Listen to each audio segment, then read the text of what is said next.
Hello friends, welcome to our channel SSC lover. आज हम SSC CGL 2022 के previous year paper करेंगे math के। तो देखिए, बिना टाइम वेस्ट किए हुए हम अपने सवालों की तरफ बढ़ेंगे। उससे पहले आपको एक बात बता दूं, यदि आप मेरे इस चैनल पर नए हों तो इस चैनल को सब्सक्राइब कर लें और बेल आइकन को भी प्रेस कर लें, जिससे कि आपको टाइम पर नोटिफिकेशन मिलता रहे। तो चलिए हम बढ़ते हैं अपने प्रश्न की तरफ। देखिए क्या है पहला प्रश्न। ए एक काम को 16 दिन में पूरा कर सकता है और बी उसे 12 दिन में पूरा कर सकता है। उन्होंने 4 दिन तक एक साथ मिलकर काम किया और फिर ए चला गया। बी ने शेष काम अकेले पूरा किया। काम को पूरा समाप्त करने के लिए बी ने कुल कितने दिनों तक काम किया। देखिए यहाँ पूछ रहा है बी ने कुल कितने दिनों तक काम किया। तो आपने सवाल पढ़ लिया। अब देखिए मैं आप ये इसे आप सॉल्व करेंगे कैसे। देखिए ए और बी कितने कितने दिनों में करते हैं। ये कहता है 16 दिनों में, ये कहता है 12 दिनों में। 16 12 टोटल इसका एलसीएम कितना हो गया, 48, 48 हो गया। ठीक है। अब देखिए इनकी एफिशिएंसी कैसे निकालेंगे। 16 का भाग दीजिए 48 में, इसकी आ गई 3, इसकी आ गई 4, 12 चौक 48। अब देखिए आपसे क्या कर रहा है, 4 दिनों तक एक साथ मिलकर काम करते हैं ये दोनों।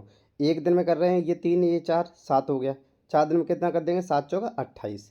तो देखिए 7 के हिसाब से 4 दिन में ये कर देंगे 28 काम। 28 काम टोटल हो चुका है। ठीक है। अब एक में टोटल काम कितना था, 48। ठीक है, 48 बचा कितना अभी, अभी 20 काम और बाकी है। ठीक है। अब कह रहा है बी ने शेष काम अकेले पूरा किया, अकेला पूरा किया। काम को पूरा समाप्त करने के लिए बी ने कुल कितने दिन लिए। देखिए बचा कितना टोटल काम, अब बचा है मेरे पास 20, सिर्फ 20 बचा है। और इस 20 काम को बी कर रहा है। तो बी एक दिन में 4 काम करता है, 20 काम को करने में कितने दिन लगेंगे, 5। अब कह रहा है बी ने कुल कितने दिन लगे बी को करने में। देखिए बी को 5 दिन तो ये लग गए जब अकेले उसने काम किया, और 4 दिन उसने ए के साथ भी काम किया था। ये देखिए 4 दिन, तो 5 और 4 कितना हो गया, 9। तो देखिए 9 इसका राइट आंसर होगा किस ऑप्शन में, ऑप्शन ए। ये आपका राइट आंसर। ठीक है। उम्मीद करता हूँ ये सवाल आपके समझ में आया होगा, बेहद आसान था। अब नेक्स्ट देखिए अपना सवाल। अब इस प्रश्न को देखिए, इसमें क्या कह रहा है।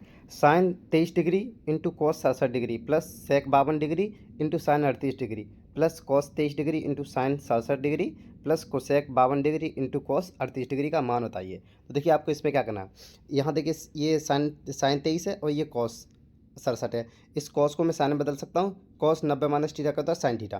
तो ये इसकी जगह पर हो जाएगा साइन 23, साइन 23 डिग्री हो जाएगा। ठीक है। कॉस 90 माइनस 67 कितना होता है, 23 होता है। तो मैंने लिख दिया इसे साइन 30। अब देखिए, अब इसकी जगह मैं क्या लिख सकता हूँ, साइन 38 की जगह क्या लिख सकता हूँ, साइन 90 माइनस थीटा कितना है, कॉस थीटा। तो इसकी जगह पर मैं कॉस 52 लिख सकता हूँ। देखना ध्यान से, कॉस 52। ठीक है। पेन यूज करता हूँ अभी। अब देखिए यहाँ पर क्या हो रहा है। यहाँ पर देखिए कॉस 23 है, या इसे चेंज करिए या इसे, किसी एक को कीजिए। मैंने वहाँ 23 में किया था, इसे भी 23 में करता हूँ। साइन 67 को किस तरह लिख सकता हूँ, कॉस कॉस 23 लिख सकता हूँ उसे, साइन 90 माइनस थीटा। अब देखिए अब इसी तरह आप इसे चेंज कीजिए। इसे आप देखिए किसी भी एक को भी चेंज कीजिए। कॉस 90 माइनस थीटा क्या होता है, तो कॉस 90 माइनस 38, साइन 52 हो जाएगा। ये हो जाएगा साइन 52। अब ध्यान से देखिए, ये साइन 23, ये साइन 23, साइन थीटा क्या होता है, साइन स्क्वायर थीटा। तो ये हो गया साइन स्क्वायर 23, साइन स्क्वायर 23। ठीक है। प्लस ये देखिए ये सेक है, ये कॉस है। सेक क्या होता है, 1/cos, ऊपर कॉस है, ये दोनों आपस में कैंसिल आउट हो जाएंगे। ठीक है। इसी तरह ये देखिए ये कॉस है, ये कॉस है, कॉस 23 कितना हो जाएगा, कॉस स्क्वायर 23। और ये कैंसिल आउट हो गया, इसका भी 1 है, यहाँ पहले इसी को लिखना है, इस क्रम से लिखना है। ठीक है, +1, +1, ये कैंसिल आउट हुए थे इससे। ठीक है। अब देखिए +1 प्लस ये आ गया कॉस स्क्वायर 23, कॉस स्क्वायर 23।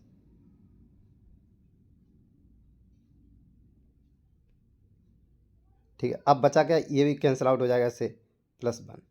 अब देखिए साइन स्क्वायर 23 और कॉस स्क्वायर 23 का मान 1 होता है। तो ये दोनों, ये देखिए 1 ये आ गया, एक 1 ये आ गया, और एक 1 ये। तो ये कितना होगा टोटल, 3। देखिए 3 किस ऑप्शन में आपके, ऑप्शन बी आपका राइट आंसर है, ऑप्शन बी। ठीक है, बी आपका राइट आंसर है। तो आसान था। नेक्स्ट देखिए इस सवाल को। देखिए इसमें क्या कह रहा है, एक्स प्लस बाई प्लस 3 बराबर 0। आप 3 को उस तरफ भेजकर एक्स प्लस बाई बराबर निकाल सकते हैं, एक्स प्लस बाई बराबर -3।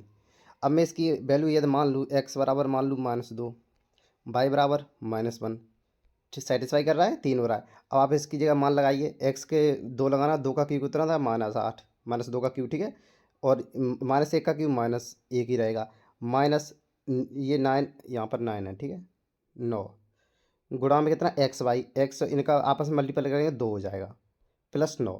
ठीक है। अब ध्यान से देखना, ये कितना हो गया -9, ये हो गया -18, ये हो गया +9।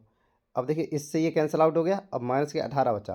तो देखिए -18 आपके किस ऑप्शन में है, पेन चेंज करते हैं अभी। -18 आपके ऑप्शन सी में है, आपका सी ऑप्शन राइट आंसर होगा। ठीक है, बेहद आसान सवाल हैं, इतने आसान भी नहीं है। SCGL का लेवल थोड़ा सा अच्छा ही होता है वैसे।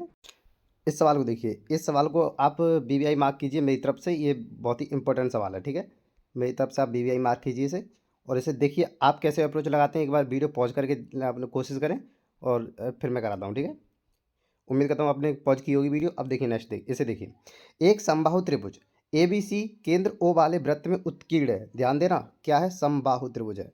ठीक है, लघु चाप BC पर एक बिंदु D है और CBD 40 डिग्री है। BCD का माप बताइए। देखिए आपसे कह रहा है एक समबाहु त्रिभुज ABC केंद्र O वाले वृत्त में उत्कीर्ण है। पहले आप वृत्त बनाइए, वृत्त में मैंने ये वृत्त बना दिया। ठीक है, वृत्त में एक समबाहु त्रिभुज है, अलग पेन से।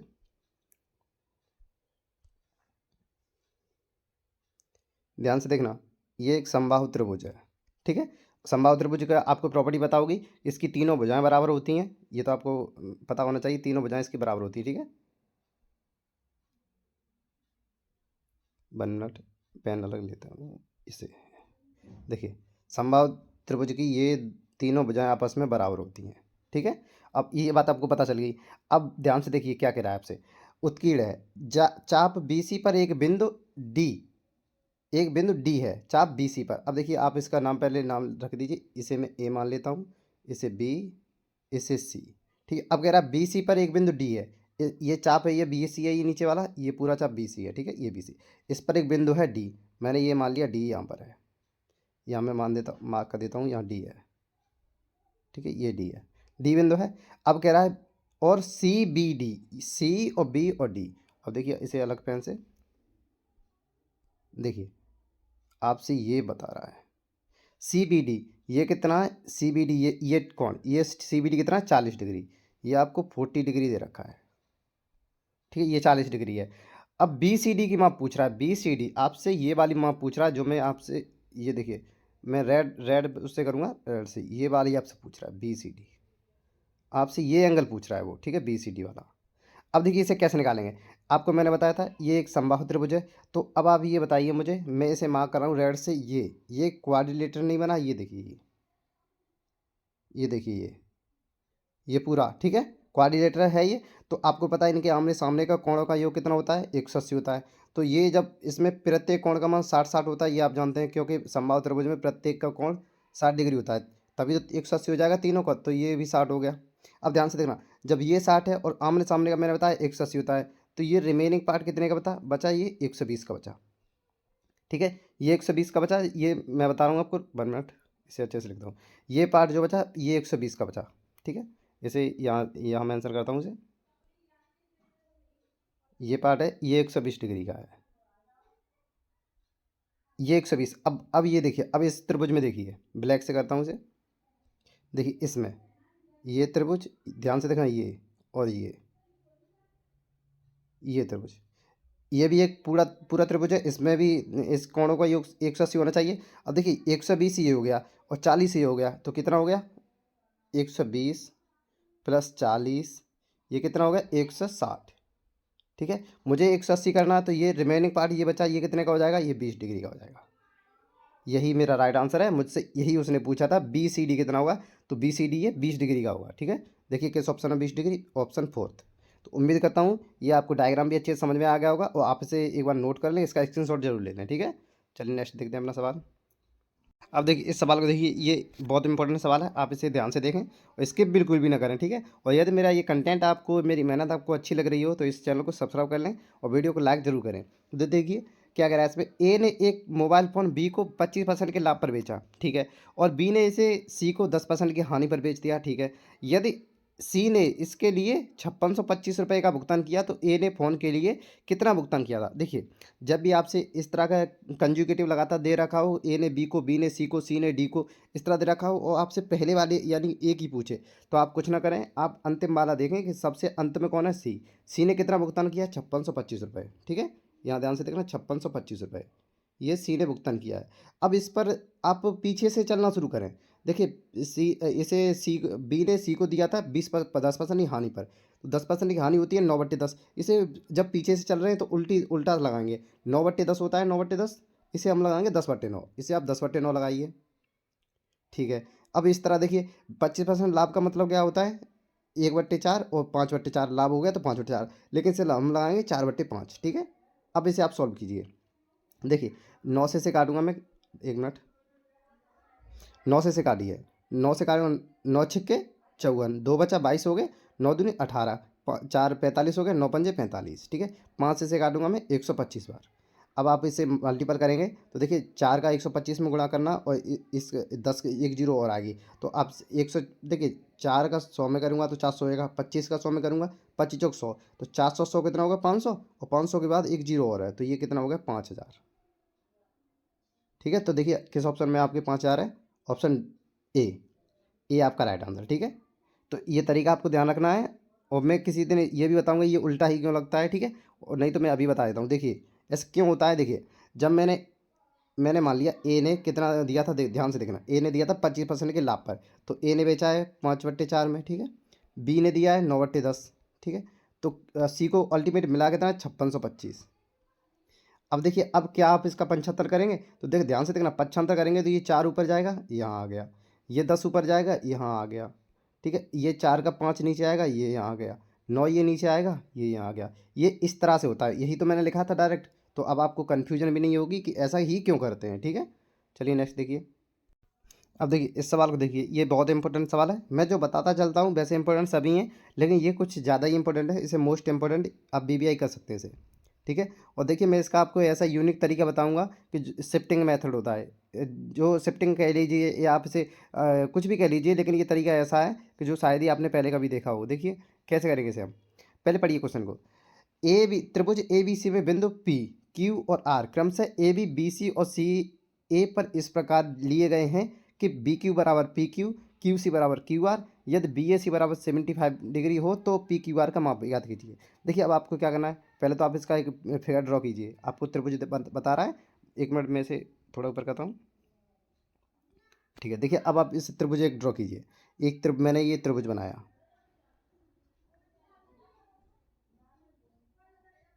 ठीक है, अब देखिए क्या करा है, इसमें क्या करें, इसके पॉइंट दे दीजिए ए बी और सी। अब देखिए क्या करा है, ए बी पर क्या है, ए बी बी सी पर, ए बी पर है बी क्यू। देखिए इस पर ए बी सी पर पी क्यू आर लगातार दिए गए, इस पर पी है कहाँ, मैं इसे मार्क करता हूँ, अभी इन तीनों को मार्क करता हूँ। यहाँ पी है, मैंने मान लिया यहाँ पी है, यहाँ क्यू है, यहाँ आर है। ठीक है, ये पॉइंट क्लियर हो गया आपको। अब देखिए क्या कह रहा है, बी क्यू बराबर पी क्यू। देखिए बी क्यू बराबर पी क्यू, बी क्यू कहाँ पर है, ये मैं आपको मार्क कर रहा हूँ, ये ठीक है, बराबर पी क्यू, ये दोनों आपस में बराबर हैं, जो एक कलर से करूँगा वो आपस में बराबर, आप समझिए। ठीक है, ये बराबर है। अब देखिए क्या करा है, क्यू सी बराबर क्यू आर, क्यू सी बराबर क्यू आर, इसे अलग पेन से इस्तेमाल करूँगा। देखिए क्यू सी, ये क्यू सी बराबर है क्यू आर की। ठीक है, ये दोनों आपस में बराबर हो गए। अब आपसे क्या कह रहा है, यदि बी ए सी 75 डिग्री, बी ए सी ये है 75 डिग्री, 75 डिग्री हो तो पी क्यू आर की मान बताइए। तो पी क्यू आर यानी कि आपसे ये डिग्री ये पूछ रहा है, मैं अभी बताता हूँ आपको, ये आपसे ये कोण पूछ रहा है। ठीक है, इस कोण को वो पूछ रहा है कि ये कितना होगा। तो देखिए ये कैसे निकालेंगे मैं आपको बताता हूँ। आप एक चीज़ बताइए मुझे कि तीनों कोणों का योग इसका कितना होता है 180, ये 75 है, तो बाकी के जो बचे वो 105 डिग्री के हों दोनों, ये कोण और ये कोण 105 डिग्री के होने चाहिए। अब मैं आपसे एक ऐसा तरीका बताता हूँ, देखिए मैं इसे एक एंगल को किसी को कुछ मान सकता हूँ, क्योंकि मुझे एक एंगल दिया है, दो की आवश्यकता है, लेकिन जो निकालना है उसे आप कुछ ना माने। ये मुझे निकालना, तो इसे तो मैं अपनी तरफ से नहीं मान सकता। मेरे पास ये कोण बचा और ये कोण बचा, इस ये और ये और ये, इसमें से किसी को कुछ मान सकता हूँ। लेकिन ध्यान से देखना, यदि मैं इसे मानूंगा वही इसे मानना पड़ेगा, क्योंकि ये दोनों बराबर हैं, तो ये इसलिए थोड़ा कॉम्प्लिकेटेड हो जाता है इस तरह से। आप इस कोण को मैं मानता हूँ, इस कोण को मैं जीरो मान लेता हूँ। ध्यान से देखना, ये जो मैं इससे लूँगा ब्लैक से, ये मैंने ब्लैक से लिया, इस कोण को मैं जीरो मान लिया। आप 10 मान लिए, 20 मान लीजिए, कुछ भी मान लीजिए, ठीक है। अब ध्यान से देखना, इसे मैंने माना 0, इस कोण को मैं 0 मान लिया। अब मुझे एक बात बताएं, इस कोण को मैं 0 मान लिया, एक मिनट ध्यान से, ओ सॉरी, अब देखिए वो इरेज हो गया था, मैंने दोबारा से बनाया। देखिए मुझे निकालना कौन सा है, मुझे ये कोण निकालना है, ध्यान से देखना, मुझे ये कोण निकालना है, ये वाला, ठीक है, मिडिल वाला, ये पी क्यू आर निकालना है। तो मैं इसे मान नहीं सकता, मैंने इसलिए कोण ये वाला पी क्यू बी, इसे मैंने 0 मान लिया। आप चाहते तो आर क्यू सी को भी 0 मान सकते थे, ठीक है। अब एक बात ध्यान से देना, ये भी एक त्रिभुज बन रहा है, मैं इसे अलग से डिनोट करता हूँ। ये देखिए, ये एक त्रिभुज है, ये देखिए ये वाला, ये पी बी क्यू, ये पी बी क्यू एक त्रिभुज है पूरा, ये पी बी क्यू, ये देखिए ये पूरा एक त्रिभुज है। अब देखिए इसमें से मैं इस कोण को 0 मान चुका हूँ, बाकी के जो 2 कोण बचे इनका योग 180 होना चाहिए, क्योंकि तीनों का 180 होता है, जिसमें से एक 0 है, बचे वो कितने होने चाहिए, 180। अब ध्यान से देखना, ये पहले ही बराबर थी ये भुजाएं, ठीक है, ये भुजाएं पहले से ही बराबर थी, उसमें कह रखा है B Q P Q, B Q जो है वो पी क्यू के बराबर है, तो ये पहले से बराबर थी, तो इसके कोण भी बराबर होंगे, यानी 180 अंश के कोण को बराबर बांटूंगा, तो ये भी 90 डिग्री का, ये भी 90 डिग्री का, ठीक है। अब समझ में आ गया आपके, ये दोनों 90 डिग्री के हो गए, ठीक है। अब नेक्स्ट देखिए, अब ध्यान से देखना यहाँ पर, देखिए अब आपके पास 2 कोण आ चुके हैं त्रिभुज ए बी सी के, कोण बी आपके 90 डिग्री हो गया, कोण ए 75 डिग्री हो गया। अब इसका भी पूरे का ए बी सी का भी 180 डिग्री होगा, तीनों का कोणों का योग, तो देखिए 90 और 75 कितना हो गया, 165, 165 आपके पास हो चुका है। तीसरा कोण सी बचा है, अब 180 में से आप इतने घटाओगे, 165 कितना बचेगा, 15, तो मैं यहाँ इसे मेंशन कर देता हूँ, तो ये कोण कितना बचा, 15 डिग्री बचा, 15 डिग्री, ठीक है। तो ये कोण यहाँ पर बचा है 15 डिग्री, ध्यान से देखना, ये 15 डिग्री का है, 1 मिनट, ये 15 डिग्री है, ठीक है, ये 15 डिग्री। अब मेरी बात ध्यान से सुनना, ये 15 डिग्री है तो ये भी 15 डिग्री होगा, ये भी, क्योंकि ये दोनों आपस में बराबर थी बजाय, तो ये भी 15 डिग्री हो गया, ठीक है। अब बताइए, ये दोनों 15 डिग्री हो चुके हैं, ये कोण आपस में बराबर थे, भुजाएं भी बराबर रही। अब आप एक बात बताना, ये कोण इसका एक्सटीरियर नहीं है, आपको पता है, आपको पता होगा, ये कोण इसका बाह्य कोण है। देखिए त्रिभुज इसमें देखिए आर क्यू सी में देखिए, तो कोण आर और कोण सी, इसका एक्सटीरियर कहाँ पर है, ये है, ये तो देखिए ये 15 और 15 ये कितना हो गया, 30 डिग्री। और यदि आप ऐसे ना करें तो आप ऐसे देख लीजिए, 15 15 ये 30 हो गया इन दोनों को मिलाकर, तो बाकी का ये भी एक त्रिभुज है पूरा, इस त्रिभुज का कितना होगा, 180, तो ये कितना हो जाएगा, 150, ये 150 हो जाएगा। जब ये 150 हो जाएगा तो आपको पता है 150 हो जाएगा, तो ये कितना बचा है इधर, 150 हो जाएगा पूरी एक लाइन पर, स्ट्रेट लाइन, देखिए मैं बताता हूँ, स्ट्रेट लाइन पर पूरा कितना 180 का कोण होता है, ठीक है। ये मेरा 150 हो चुका है यहाँ पर, ये 150 हो चुका है। इस तरफ जो मैंने बताया था वो आपको मैंने पहले ही 0 बता दिया था, तो टोटल पूरा उस पर कितना होता है, एक लाइन पर 180, तो 150 ये 0 हो गया, तो ये ऑटोमेटिक कितने का बचा, 30 डिग्री का बचा, ठीक है। चाहे आप ऐसे कर लें या फिर आप ऐसे कर लें कि इसका ये एक्सटीरियर एंगल है, ठीक है, एक्सटीरियर एंगल अपने एंगल के अपोजिट दोनों एंगलों के योग के बराबर होता है, तो इस तरह से ये 30 डिग्री मेरा राइट आंसर होगा। देखिए आप इसका स्क्रीनशॉट ले लें, मैं आपको बहुत अच्छे से समझाया, मुझे लगता है ये बहुत इंपॉर्टेंट होने वाला है आपके लिए, ठीक है। देखिए 30 डिग्री किस ऑप्शन में, आपके ऑप्शन सी आपका राइट आंसर होगा। ये बहुत ही इंपॉर्टेंट है, इसे आप एक बार फिर से देखें, दोबारा वीडियो को रीस्टार्ट करके, ये पीछे से बैक करके कि कहाँ आपको नहीं समझ में आया, मैं नेक्स्ट यदि आएगा तो मैं इस तरह से आपको फिर एक दो क्वेश्चन और करा दूंगा इससे, ठीक है। चलिए नेक्स्ट देखते हैं। देखिए ये एसएससी सीजीएल है, तो थोड़ा तो आपको भी मेहनत करनी होगी, ऐसा नहीं है कि ये एमटीएस का है, सीएचएसएल का है, सीएचएस में भी अच्छे क्वेश्चन पूछे जाते हैं, एसएससी जीडी का लेवल थोड़ा हल्का होता है, तो उस तरह से नहीं, ये एसएससी सीजीएल है, तो थोड़ी आपको भी मेहनत करनी होगी, चीज़ों को समझना होगा। देखिए इसे देखिए, इसमें क्या करा है, एक समकोण त्रिभुज की तीनों भुजाओं की लंबाई क्रम से x-1, x+1 और x+3 है, समकोण त्रिभुज के कर्ण की लंबाई कितनी होगी। अब देखिए, अब ये आपके कॉमन सेंस की बात है, आपको पता होना चाहिए कि कर्ण हमेशा बड़ी भुजा होती है, तो अब इन तीनों में से सबसे बड़ी क्या है, देखिए ये सबसे छोटी तो x-1 होगी, क्योंकि x में से ये घट रही है और बाकी में सब ऐड हो रहा है, तो सबसे बड़ी तो ये हो गई, ठीक है। तो देखिए यदि मैं इसे का एक फिगर ड्रॉ करूँ, तो कर्ण क्या होता है, सबसे बड़ी वजह, तो ये तो मेरी x+3 हो गई। अब इसमें से लंब और आधार, आप इसमें से किसी को भी कुछ मान सकते हैं, ये आप पर डिपेंड करता है, चाहे इसे लंब मान लीजिए, चाहे इसे आधार x-1 इसे मान लीजिए लंब को, या x+1 मान लीजिए। तो देखिए इतना आपको समझ में आ गया, लेकिन आपको यही पता होगा क्या होता है, कर्ण का स्क्वायर इन दोनों भुजाओं के स्क्वायर के योग के बराबर होता है। तो देखिए ये फॉर्मूला आपको यहाँ लगाना है, तो कितना होता है, x+3 का वर्ग कितना करेंगे आप, x² + 9 + 6x, ठीक है। ये होता है बराबर कितना होता है, इन दोनों लंब और आधार के स्क्वायर के योग के बराबर। x+1 का स्क्वायर कितना होता है, x² + 1 +2x, ठीक है। ध्यान से देखना, मैं पूरा बेसिक से कर रहा हूँ। और दूसरे का होगा x² + 1 - 2x। अब देखिए, अब यहाँ से कुछ चीज़ कैंसिल आउट हो रही हैं, उन्हें आप कैंसिल आउट कर दीजिए। जैसे 2x है और ये 2x है, ठीक है। और इधर x² है, ये x² है। अब आपके पास बचा क्या अल्टीमेट, देखिए 1 ये बचा, 1 ये बचा और x² ये बता। तो आपके पास इधर बचा सिर्फ x² + 2, ठीक है, ये बचा। और इधर बचा अब ये 2 इधर लेकर आऊँगा तो 7 हो जाएंगे, ये 7 हो जाएगा। या चाहे उधर ही ले जाइए आप, तो देखिए क्या हुआ, x² - 6x - 7, ठीक है। अब आपको ये ध्यान रखना, इतना बचा। मैं इसे दोबारा से बताता हूँ, इस यहाँ स्पेस थोड़ा कम है, ये बदलना पड़ेगा स्लाइड। अब देखिए आपके पास क्या था, x² - 6x - 7। अब देखिए इसके आपको फैक्टर करने हैं, तो मैं आपको फैक्टर करने का एक तरीका बताता हूँ, पूरा नहीं लिखना पड़ेगा आपको।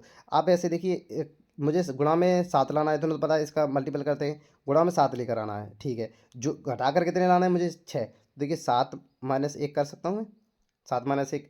अब ध्यान देना, बाहर चिन्ह किसका है, ये माइनस का। यदि ये बाहर चिन्ह माइनस का है तो जो अंदर आपके दिए गए हैं वही इसके मान हो जाएंगे। x का मान ये हो जाएगा और एक मान ये हो जाएगा 7, दूसरा मान ये हो जाएगा, ठीक है। यदि ये प्लस होता तो इनके चिन्ह बदल देते। और आगे देखिए यहाँ x के कोफिशिएंट कुछ है नहीं, यदि कुछ होता तो उससे इसमें भाग देते। जैसे 2 होता, यहाँ 2x² होता, तो सब में 2 से भाग देते, ठीक है। यहाँ लेकिन आगे कुछ है नहीं है, तो अब ध्यान रखना आप इसे। तो देखिए अब x का मान 7 हो गया, ये माइनस में ले नहीं सकता क्योंकि माइनस का है। तो देखिए 7 मैंने मान लिया, x का मान 7 हो गया, मेरा निकल कर आया है। आप पूरा सॉल्व करेंगे इतना ही आएगा। अब देखिए x का मान 7 आया, आपसे पूछा कर्ण की वैल्यू, कर्ण क्या माना था मैंने, x + 3। तो ये 7x + 3, x की वैल्यू 7 है +3 कितना हो गया, 10, ठीक है। देखिए 10 आपके किस ऑप्शन में है, ऑप्शन ए आपका राइट आंसर है, ठीक है। उम्मीद करता हूँ ये समझ में आया होगा। ये आपके फैक्टर भी आप इसी तरह करें, बहुत टाइम बचता है ऐसे, ठीक है। नेक्स्ट देखिए, इसे देखिए, इस सवाल को देखिए, इसे कैसे करेंगे आप देखिए। पहले तो आपको ये पता होगा कि पहले हम भाग को सॉल्व करते हैं। तो देखिए यहाँ पे 372/56 गुणा 7, ये माइनस प्लस 2 कितना हो जाएगा, -3 बचेगा, ठीक है। इतना तो ठीक है। और देखिए 7 से इसे काट सकता हूँ मैं, 1 मिनट, इसे 1 मिनट। देखिए इसे कैंसिल आउट हुई, 7 से काटिए। अब इधर पेन दूसरा लेंगे, देखिए 7 से, 7 अट्ठे 56, ठीक है। अब देखिए पीछे की 8 से काटने का एक तरीका होता है, नियम होता है कि जब भी 8 से कोई संख्या काटे तो उसके 3 अंक पीछे के 3 अंक कटने चाहिए। अब देखिए पीछे के 3 अंक 8 से नहीं कट रहे, लेकिन अब मैं 4 से देखूंगा, 4 से कटने के लिए पीछे के 2 अंक 4 से कटने चाहिए। 72 4 से कटता है, ठीक है, 18 चौक 72 होता है। तो इसका मतलब 4 से ये संख्या घट रही है, तो मैं इसे 4 से काटूंगा, 4 दूनी 8, 4 से ऊपर काटना, 4 में 36, यहाँ लिख देता हूँ, 4 में 36, कितना कितना बचा, 1, 12 हो गया, 4 12। तो ये बचा 93/2, यहाँ लिख देता हूँ, देखिए 93/2 -3, इसका क्रॉस गुणा कराएंगे, 3 दूनी 6, 93 में से 6 गया, कितना बचा, 87, 87/2, ये आपका राइट आंसर होगा, ठीक है। चाहे आपको ऑप्शन में ऐसे ना मिले तो ऐसे भी दे सकता है, 43 से 1/2, ये भी आपका राइट आंसर होगा, ठीक है। ऑप्शन है नहीं इसके, यही आपका राइट आंसर है, ठीक है, 43 से 1/2। चलिए नेक्स्ट देखते हैं। अब इस सवाल को देखिए, ये बेहद ही इंपॉर्टेंट सवाल है, इसे आप स्किप बिल्कुल ना करें। देखिए कैसे होगा, और ये one of the most important सवाल है एलसीएम और एचसीएफ का। ये सीजीएल का है, तो इसमें अच्छे से लेवल के सवाल ही देखने को मिलते हैं हर टॉपिक से। देखिए, दो संख्याओं का लघुत्तम समावर्ती उनके महत्तम समावर्ती का 56 गुना है, उनके एचसीएफ और एलसीएम का योग 1710 है। यह दो संख्याओं में से एक 240 है, तो दूसरी संख्या बताइए। आप इसे ध्यान से देखना, ऐसा नहीं है सिर्फ सीजीएल के लिए, ये आप किसी भी एग्जाम की तैयारी कर रहे हो ऐसे प्रश्न आपके एग्जाम में बनते हैं। देखिए कैसे, दो संख्याओं का एलसीएम उनके एचसीएफ का 56 गुना है। देखिए मैंने मान लिया एलसीएम मेरा, एलसीएम को एल से डिनोट करता हूँ, ठीक है। कितना गुना, 56 गुना, 56 किसका, एचसीएफ का, ठीक है। तो ये मेरा एलसीएम हो गया 56H। अब देखिए मेरा एलसीएम हो गया 56, चाहे आप एक से भी मान सकते हैं, आप एचसीएफ एक मान लीजिए, कोई फर्क नहीं पड़ेगा, ठीक है। देखिए आप इस तरह भी कर सकते हैं। देखिए आपको बता रहा हूँ, मैंने एचसीएफ माना 1, ठीक है, एचसीएफ मैंने अपना 1 मान लिया। एलसीएम मेरा कितना हो गया, 1 का 56 गुना कितना होगा, 56 ही हो गया, ठीक है। ये एलसीएम एचसीएफ का 56 गुना, 1 का 56 गुना 56।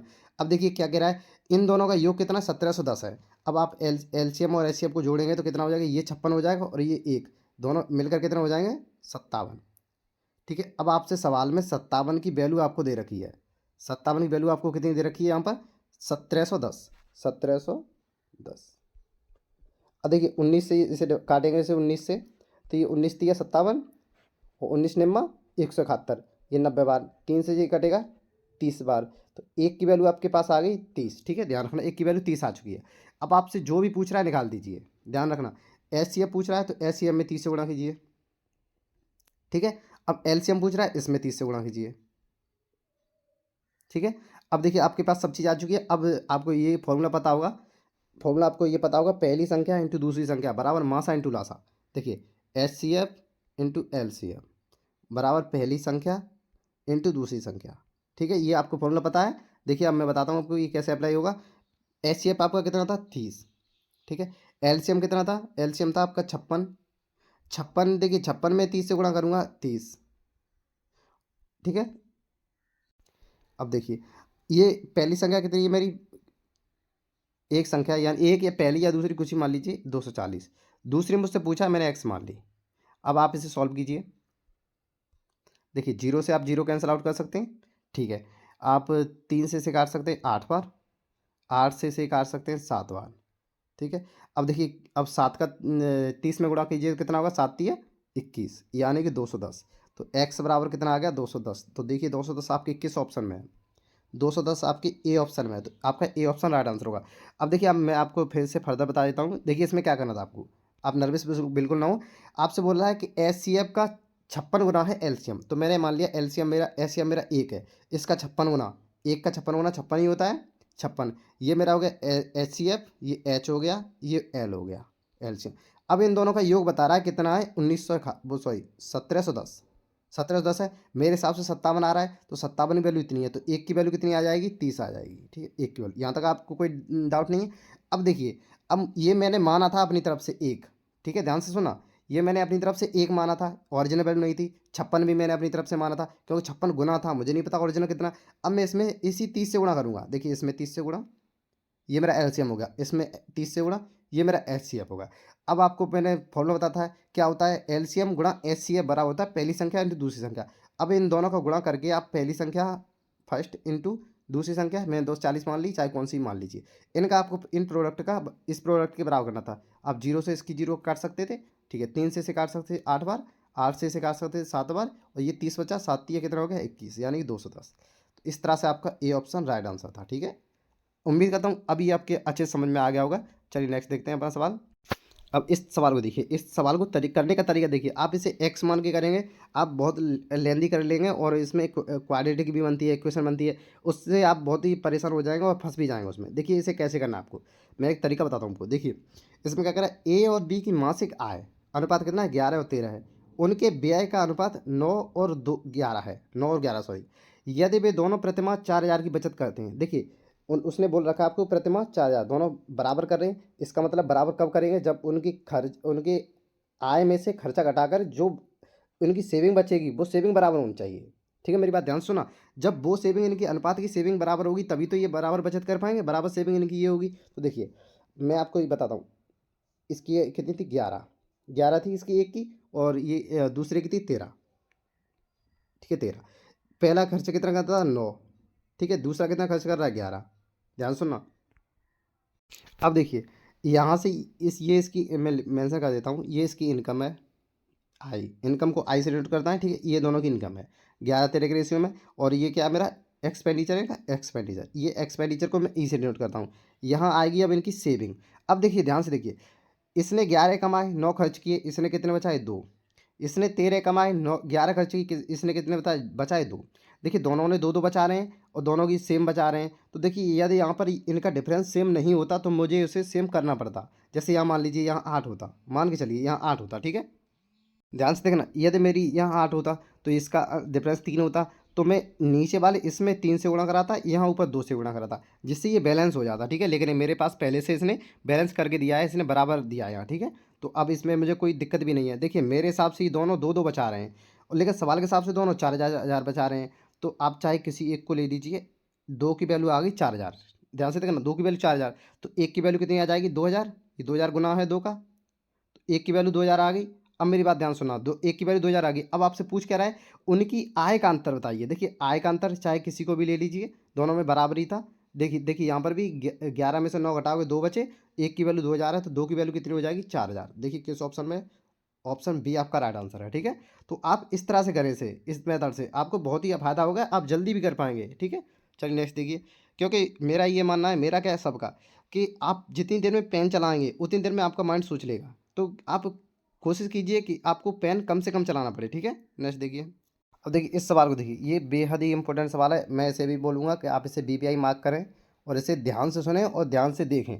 पूरा फोकस आपका यही होना चाहिए, क्योंकि जब आपका फोकस नहीं होता है तो आप चाहे वीडियो देखते रहे भले ही रहिए, लेकिन आपके कुछ समझ नहीं आएगा। तो देखिए इसे आप पूरे ध्यान से देखें। ए बी केंद्र ओ वाले वृत्त का व्यास है। बिंदु ए पर एक स्पर्श रेखा खींची जाती है, ठीक है। सी वृत्त पर एक ऐसा बिंदु है जिसमें बी सी को आगे बढ़ाने पर स्पर्श रेखा से बिंदु पी पर मिलता है। यदि ए पी सी 62 डिग्री है तो लघुचाप ए सी के माप ज्ञात कीजिए। देखिए इसमें कह रहा है आपसे, मैं इसे का फिगर ड्रॉ करता हूँ आपके सामने। देखिए पहले एक सर्किल है, ध्यान से देखना, ठीक है। इसका केंद्र ओ है, ओ सेंटर है। अब कह रहा है वृत्त वाले व्यास ए बी इसका व्यास है, ठीक है। व्यास है तो केंद्र से होकर गुजरेगा, ये आपको ध्यान रखना है।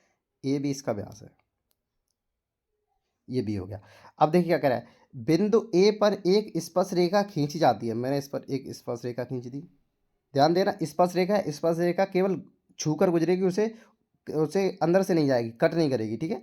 केवल ऐसे टच करके जाएगी, खींची जाती है। वृत्त सी पर एक ऐसा बिंदु है, इसी वृत्त पर सी एक ऐसा बिंदु है जिससे बी सी को आगे बढ़ाने पर, देखिए बी सी को आगे बढ़ाने पर यह रेखा पी पर स्पर्श मिलता है। देखिए अब मैं बी सी को आगे बढ़ाऊंगा, यहाँ पी पर मिलाना है, तो इसका मतलब ये कोई इस तरह रहा होगा, ठीक है। वो कह रहा है वृत्त पर एक सी पॉइंट है, यानी कि सी यहाँ पर है, ठीक है। ये कट करेगा तभी सी पॉइंट आएगा। यदि मैं ऐसे खींच देता तो सी पॉइंट इस वृत्त पर आ ही नहीं रहा है, कहीं उससे होकर गुजर ही नहीं रही है, इसलिए सी पॉइंट मैंने यहाँ लिया है, ठीक है। अब देखिए आगे, अब कह रहा है ए पी सी 62 डिग्री है। ध्यान से देखना, ए पी सी कितना, 62 डिग्री। ये ए है, ये पी है, और ए पी सी कितना, 62 डिग्री, ये 62 डिग्री होगा, ठीक है। अब क्या कह रहा है, तो लघुचाप ए सी कहाँ पर है, ये ध्यान से देखना, ये 1 मिनट में अच्छे से बनाता हूँ इसे। तो लघुचाप ए सी, ठीक है। आप समझ लेना, ये ए सी की माप ज्ञात कीजिए। आपसे ए सी की माप पूछ रहा है, यानी कि आपसे पूछ रहा है ए सी की माप। अब देखिए आप ये समझ लें कि ए सी की माप का मतलब क्या है। देखिए आप पहले मैं आपको क्लियर कर देता हूँ कि ए सी चाप कौन सा है। मैं इसे ब्लैक से करता हूँ, ए सी चाप। ध्यान से देखना, ये बहुत इंपॉर्टेंट है। ये जो है ये ए सी चाप है पूरा, ठीक है। ये ए सी चाप है यहाँ से यहाँ तक। अब आपने एक थ्योरम पढ़ी होगी कि इस चाप से, नहीं पढ़ी तो मैं बता देता हूँ। देखिए पहले इस चाप से देखिए कौन कहाँ बन रहा है। देखिए इस चाप से एक तो ये इस तरह आ रहा है,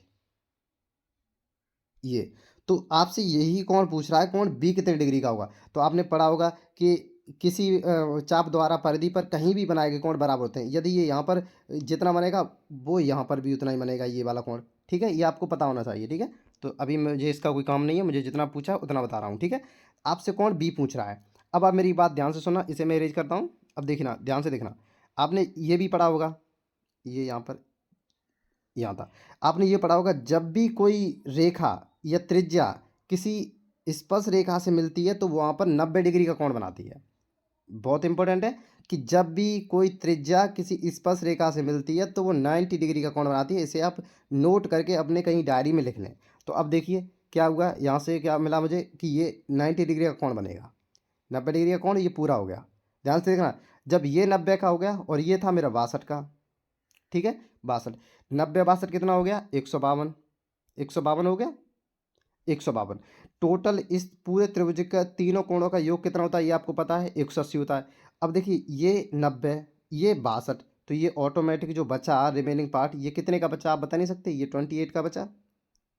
तो इस तरह से ये वैल्यू मेरी 28 आएगी, जो कि ऑप्शन सी है। उम्मीद करता हूँ ये आपकी समझ में आया होगा। नहीं आया, एक बार वीडियो को फिर से रिवाइज करें और देखें। तो आज आज तक यहीं तक रखते हैं अपने सवाल को।